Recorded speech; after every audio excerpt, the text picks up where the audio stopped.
In-nefqa ġenerali fuq l-iżvilupp ta' riċerka f'pajjiżna mill-2010 l quddiem żdied b'75%, id-doppju taż-żieda tal-medja Ewropea.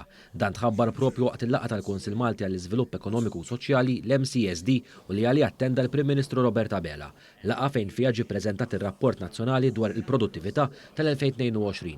Fil-fatt, f'preżentazzjoni li saret minn Dr. Jonathan Spiteri li ħadem fuq dan ir-rapport, spjega dak li ħareġ minn dan ir-rapport dwar il-qasam ta' riċerka f'pajjiżna. Jekk naraw total general expenditure fuq riċerka f'Malta bejn l-2010 u issa żdied b'75%.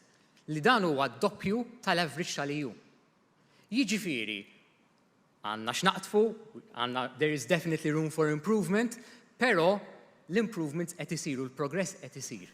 Dr. Spiteri aċċenna wkoll għal dak li ħareġ minn dan ir-rapport brabta mal-qasam tal-innovazzjoni u rimarka kif fuq scoreboard Ewropea pajjiżna jinsab qrib sew mal-medja Ewropea fuq dan ir-rigward. Sostna wkoll kif is-sejbiet ta' dan ir-rapport juru li pajjiżna saħansitra qabeż il-medja Ewropea qabel il-pandemija. Malta mill-2012 kellna improvement kbir fejn total factor productivity. Fatt qed taraw anke bejn l-2017 u l-2019 Malta laħqet il-medja fl-Unjoni Ewropea u anka marret il-fuq minna.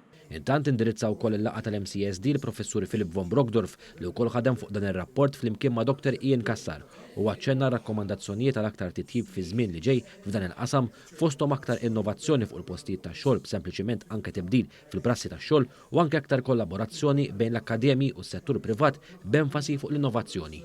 L-startups ukoll din qed rekomendazzjoni jeħtieġu għajnuna finanzjarji permezz ta' venture capital jew equity li tmur lil minn soft loans jew loan guarantees li provduti preżentement.